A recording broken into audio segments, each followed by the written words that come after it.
मैं सुधाकर भारद्वाज और आप देख रहे हैं मुजफ्फरपुर पेज 3। तो सबसे पहले आप सभी का स्वागत करते हैं मुजफ्फरपुर पेज 3 न्यूज़ पर। और आज खास बातचीत के सिलसिले को आगे बढ़ाते हुए हम बात कर रहे हैं काटी विधानसभा क्षेत्र से, जिसमें पूर्व विधायक और बिहार सरकार के पूर्व मंत्री इंजीनियर अजीत कुमार जी से। तो सबसे पहले मुजफ्फरपुर पेज 3 न्यूज़ में अजीत कुमार जी का स्वागत करते हैं। भाई, हम भी आपका बहुत स्वागत करते हैं। आप लोगों ने जो इस कोरोना संकट में जोखिम उठाकर और न केवल आप प्रशासन को जागृत किया हुआ है, बल्कि आम लोगों को भी आपने अपने चैनल के माध्यम से कोरोना संकट से कैसे बचा जाए, कोरोना का क्या प्रभाव है देश में, आपने ये बता के बड़ा ही जनता के लिए पुण्य का काम किया है। इसलिए आपको भी कोटि कोटि धन्यवाद देते हैं। बढ़ते हैं खास बातचीत की तरफ। तो सबसे पहले हम जानना चाहेंगे, ये कोविड-19 के दौरान ज़िंदगी जीने में बहुत बदलाव आया है। सर, आपको किस किस चीज़ों का बदलाव करना पड़ा है ये कोविड-19 के दौरान? भाई देखिए, कोविड-19 के बारे में हमारे देश, हमारे प्रदेश, हमारे जिला, हमारे गांव के लोग नहीं जानते थे कि कोरोना क्या है। ये एकाएक ये जो है महामारी के चपेट में मेरा समाज आ गया। संभले तब तक बहुत सारे लोग इसमें फंस गए। अब जब फंस गए तब जागृति लोगों में आया, और हम समझते हैं कि मुजफ्फरपुर जिला में बहुत कम जो बाहर थे, प्रदेश में थे, प्रदेश से लौट के आए, वो संक्रमित होके आए, लेकिन मुजफ्फरपुर जिले के लोग काफी अलर्ट हो गए थे, और अलर्टनेस के कारण इस बीमारी का प्रभाव मुजफ्फरपुर में बहुत कम पड़ा। लेकिन ठीक इसके विपरीत एईएस जो बच्चों के लिए जानलेवा बीमारी है, इससे हमारा जिला काफी प्रभावित हुआ है। और इस बीमारी के रोकथाम के लिए लगभग 20 वर्षों से भारत सरकार, राज्य सरकार, WHO और जो स्वास्थ्य एजेंसी है लगी हुई है, लेकिन अभी तक इस पर हम लोग कामयाब नहीं हुए हैं। ये हमारे लिए काफी दुखद है। और कोरोना में जो जीवन शैली का बदलाव आपने कहा है, सब लोग सशंकित हैं, सबके मन में चिंता है, सबके मन में क्राइसिस है कि भाई कोरोना के चपेट में हम ना आ जाए। इसलिए सब लोग अलर्ट है।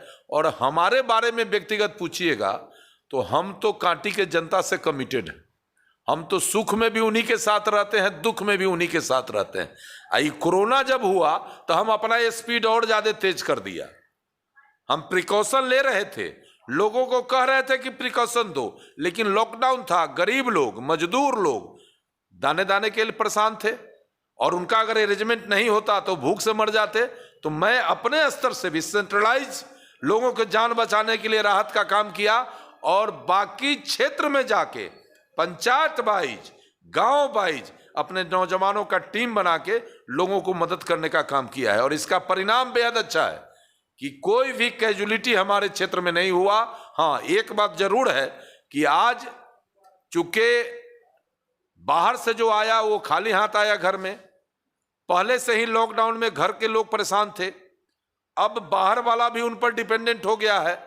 और सरकार के द्वारा जो राहत की घोषणा की गई, जो रोजी रोजगार का बात हुआ, हम सरकार के मंशा पर सवाल नहीं उठाते हैं। आदरणीय नीतीश कुमार जी का मंशा बड़ा स्पष्ट था कि इस राज्य में कोरोना का प्रभाव कम से कम हो और लोगों को ज्यादा से ज्यादा मदद पहुंचे। लेकिन सिस्टम इतना सड़ा हुआ है कि सरकार के द्वारा घोषित जो भी राहत है उसका 50% लाभ भी गरीबों को आज तक नहीं मिला है। इस बात से हम बेहद आहत हैं। ये कोविड-19 के दौरान जो प्रवासी मजदूरों का राज्य वापसी हुआ है, और एक तो बिहार में पहले से बेरोजगारी की कमी है, और इस पर आप क्या कहना चाहेंगे? अरे भाई, ये तो बड़ा स्पष्ट बात है। सरकार डंका पीट रही थी कि हम अपने राज्य में ही अपने यहाँ के मजदूरों को, बेरोजगारों को रोजगार देंगे। और आज 30 लाख 40 लाख बिहारी जब लौटा है, तब ने जनता को पता चला है कि 30 लाख का 40 लाख बिहार के नौजवान बेरोजगार लोग दूसरे प्रदेश में जाके रोटी के लिए काम कर रहे हैं। ये पहले कहाँ दिख रहा था? वो तो इस बार दिखा है। और देख लीजिए, किसी को रोजी रोजगार नहीं मिलने वाला है। कारण उसका है मनरेगा में चर्चा हो रही है कि मनरेगा से हम काम कराएंगे। मनरेगा में 256 रुपया के आसपास उसका मजदूरी है। अब आप बताइए कि न्यूनतम मजदूरी 400 हो गया और मनरेगा में काम करने वाले को 256 रुपया मिलेगा, और वो भी 256 रुपया जब सरकार आवंटन देगी पंचायत को या जिला को, फिर इसका ये पैसा उनको मिलेगा। और पहले ही से सिस्टम है कि भाई जब तक उसमें दान दक्षिणा ऊपर से नीचा तक फीड नहीं होगा तब तक ये योजना चलेगा ही नहीं। तो मनरेगा तो फेल योजना है और इसमें एक मजदूर को नहीं मिल रहा है। हमें जानकारी मिली है कि जिला अधिकारी, हमारा मुजफ्फरपुर का जो जिला अधिकारी है, काफी पॉजिटिव सोच का ऑफिसर है, बड़ी अच्छा प्रयास, हम उस आदमी का प्रशंसा करते हैं। लेकिन अब वो लिस्ट भेजे कांटी थर्मल पावर में 800 बेरोजगारों का जो ये स्किल्ड है। अब थर्मल पावर में तो एक वो आदमी को ढुकाने का जगह नहीं है, वो तो पहले से भी ओवरलोडेड है। पहले 4 यूनिट चल रहा था तो जितना मैन पावर था, आज 2 यूनिट बंद हो गया, 2 यूनिट चल रहा है। वो सारा मैन पावर ये 15 दिन 10 दिन का ड्यूटी करके अपना पेट चला रहा है, कैसू प्राण बचा रहा है, तो वहां भी रोजगार का जगह नहीं है। मुजफ्फरपुर में कोई ऐसा संस्थान नहीं है जहां की ये सरकार या प्रशासन दावा करे कि हम इतने आदमी को इन्वॉल्व कराएंगे। रोजगार का अवसर बिल्कुल नहीं है। इसलिए हम आपके माध्यम से न केवल भारत के प्रधानमंत्री जी को बल्कि बिहार के मुख्यमंत्री आदरणीय नीतीश कुमार जी को और जिला के कलेक्टर साहब को हम आग्रह करना चाहते हैं कि जो अभी आपका प्लानिंग है रोजगार देने का, इससे नौजवानों और बेरोजगारों का कल्याण नहीं होना है। इसके लिए कोई ठोस कार्यक्रम तय करिए, कोई ऐसा कार्यक्रम हो जिसमें ये लगे कि नहीं साहब सीधे नौजवान को रोजगार मिल रहा है। अब जो ऑलरेडी पहले से ओवरलोडेड आपका जो एजेंसी है, कंपनी है, सारा चीज है, वहां भेज रहे हैं, वहां काम का कोई उपाय नहीं है। तो हम बिल्कुल इस बात से चिंतित हैं कि अभी बेरोजगार सब घरे आ गया है। 1 महीना क्वारंटाइन या दिस दैट में तो उसका टाइम निकल गया है। यदि उसको रोजी रोजगार नहीं मिलेगा तो फिर अपराध इतना जबरदस्त भागेगा, अपराध इतना जबरदस्त होगा कि प्रशासन नाको दम हो जाएगा और इसको रोकना इसके लिए जो है सो बड़ी कठिन काम हो जाएगा। इसलिए रोजी रोजगार का ठोस व्यवस्था सरकार करे, ये हम आपके माध्यम से सत्ता और शासन को बताना चाहते हैं। विगत 5 वर्षों में कांटी विधानसभा क्षेत्र में ऐसी कौन कौन समस्या जो आपने सामना किया है और आगे उसका निदान करने का प्रयास करेंगे? अरे भाई, तो विधायक बना, माननीय अशोक चौधरी जी विधायक बने और वो पहले से जमीन के कारोबारी थे और उसका लाभ उन्होंने उठाया और कांटी से विधायक हो गए। विधायक होने के बाद ये देश के इतिहास का पहली घटना कि विधायक होते वो आदमी जनता के कांटी के लोगों को अपने भाग पर छोड़ दिया, भरोसे पर छोड़ दिया, और वो आदमी अपना किस्मत आजमाने दूसरे क्षेत्र में शिफ्ट कर गया। आज कांटी का चिंता उस व्यक्ति को नहीं है। कांटी में चाहे जो भी हो जाए, लोग मर जाए भूख से, लोग रोड पर गिर के मर जाए, सड़क खंडित हो गया हुआ है, अस्पताल का व्यवस्था चरमराया हुआ है, पानी का व्यवस्था नहीं है, गंडक नहर में सिंचाई का कोई योजना नहीं है, बिजली का त्रासदी है। किस योजना का बात आप करते हैं? सारा योजना, सारा चीज अनकंट्रोल्ड हो गया है। अंचल ब्लॉक में स्थिति है कि आप चले जाइए, एक भी अधिकारी कर्मचारी किसी को सुनने वाला नहीं है। जहां भी जाइए दलाली और शोषण का वातावरण है, भारी चुनौती है। इसलिए हम आपसे आग्रह करना चाहते हैं आपके माध्यम से सरकार से कि भाई कांटी में तो जो पहले से हुआ था वो भी फेलम फेल है। सड़क पर जर्जरता हो गई और उसमें एक गिट्टी नहीं पड़ रहा है, एक रिपेयरिंग की बात नहीं हो रही है। बेरोजगारों का रोजगार का जो मामला है ये सबसे चरम पर है। इसके लिए जनप्रतिनिधि को प्रयास करना चाहिए, कोई प्रयास नहीं हो रहा है। जंगली जानवर के आतंक से पूरा जिला त्रस्त है। किसान अभी खरीफ का खेती करने का समय आ गया था, अभी बिचरा नहीं गिरा है। ये जंगली जानवर उनको नाको दम किए हुए है। हर तरह केवल समस्या है। जब हर तरफ समस्या रहेगा तो किस बात को हम जोड़ाएं कि ये बड़ा समस्या है? समस्या ही समस्या है। और बाकी हम तो लड़ने भिड़ने वाले आदमी। हम लड़ने भिड़ने वाले हैं। हम तो हर दिन सुबह से उठ के शाम तक 200 से 300 आदमी के लिए लड़ भिड़ के काम करते हैं, क्षेत्र के जनता का सुधि रखते हैं।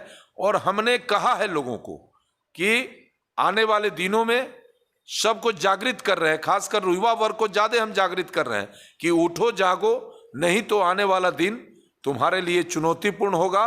और फिर हम जहां तक कांटी को लाए थे, अभी तो वो 10 साल पीछे कांटी चला गया, और फिर अब हम लोग दिमाग लगा रहे हैं कि चुनाव के बाद फिर कांटी कैसे आगे बढ़े, इस पर काम करेंगे। और जहां तक वोट भाट का मामला है, हम अपने मुंह से कहेंगे तो आप कहिएगा कि तो अपना प्रशंसा कर रहे हैं, बड़ाई कर रहे हैं। आप चले जाइए कांटी क्षेत्र में, रिक्शा वाला, ठेला वाला, भूजा वाला, लीची तोड़े वाला, झाड़ू लगे वाला से पूछिएगा कि भाई तुम्हारे क्षेत्र का क्या हालत है। वो हालात भी बतावेगा, निदान का दवाई भी बता देगा। यही स्थिति है। आगामी बिहार विधानसभा चुनाव की तैयारी चल रही है और आप कांटी विधानसभा से प्रबल दावेदार माने जा रहे हैं, तो आपकी चुनाव की तैयारी जो चल रही है वो किस प्रकार की चल रही है? भाई हमारा कोई तैयारी नहीं चल रहा है। हम अपने नेचर के हिसाब से पब्लिक में जा रहे हैं, उनका हालचाल ले रहे हैं, जो उनका समस्या है, जो मेरे बूते होने वाला है, उसका निदान कर रहे हैं। और उनको ये बात जरूर कह रहे हैं कि कांटी को जहां हम लाए थे उससे बहुत पीछे चला गया 5 साल में। इसका निर्णय आप इस बार सही ढंग से करिएगा, हम लोगों को बता रहे हैं। और लोगों का जो मनोदशा है, लोग भी पूरी तरह तैयार है कि हमको कांटी में फिर से विकास करने वाले आदमी को लाना है। और हमारा तैयारी तो हम चुनाव जीतते हैं तो पर भी और हारते हैं तो पर भी, ठीक अगले रिजल्ट होने के अगले दिन से फिर हम तैयारी शुरू कर देते हैं। इसलिए हमारे लिए तैयारी का कोई निश्चित समय नहीं है। हमारी गाड़ी तो लगातार चलते रहती है। हम तो ऐसा बैल है जो कान पर जुआ रख लेते हैं, तो जब तक खेत नहीं जुते तब तक गर्दन नहीं गिराते हैं। बाकी क्या कहें आपको। हमारे मुजफ्फरपुर PS3 न्यूज़ चैनल के माध्यम से कांटी विधानसभा सहित तमाम प्रदेशवासियों को इस कोविड-19 के दौरान क्या संदेश देना चाहते हैं? भाई संदेश बड़ा स्पष्ट है कि देखिए, ये महामारी है, ये न प्रकृति के द्वारा है, न फिर ये कोई व्यक्ति विशेष के द्वारा ये लाया गया है। ये बड़ा महामारी है और दुनिया भर में इसका प्रकोप है। तो इस बीमारी से बचने के लिए जो भी गाइडलाइंस है सरकार का, जो भी हेल्थ डिपार्टमेंट का गाइडलाइंस है, जो भी WHO का गाइडलाइंस है, उसको आप निश्चित रूप से पालन करिए। लेकिन हम ये भी आपको कहना चाहते हैं कि हमारा प्रदेश, हमारा देश और हमारा जिला और हमारा क्षेत्र गरीबों का एक बहुत बड़ा हब है। इसमें परिश्रम, मजदूरी, मेहनत नहीं करेगा 2 जून का रोटी नहीं मिलेगा। तो रोटी का भी व्यवस्था हो और इससे जो सुरक्षात्मक जो भी कदम है ये उठाया जाए। और बाकी ये तो ऋषि मुनियों का देश है, संतों का देश है, ठीक है। बड़ी बड़ी लड़ाई, महाभारत इसी देश में हुआ था, ठीक है ना। इसलिए हम तो सब लड़ाई, आज़ादी की लड़ाई भी हम लड़े थे, सब लड़ाई लड़के हमारा ये मजबूत देश है, धर्मनिरपेक्ष देश है। तो इसलिए लोग हर एक चीज़ को गंभीरता से ले, यही हमारा कहना है।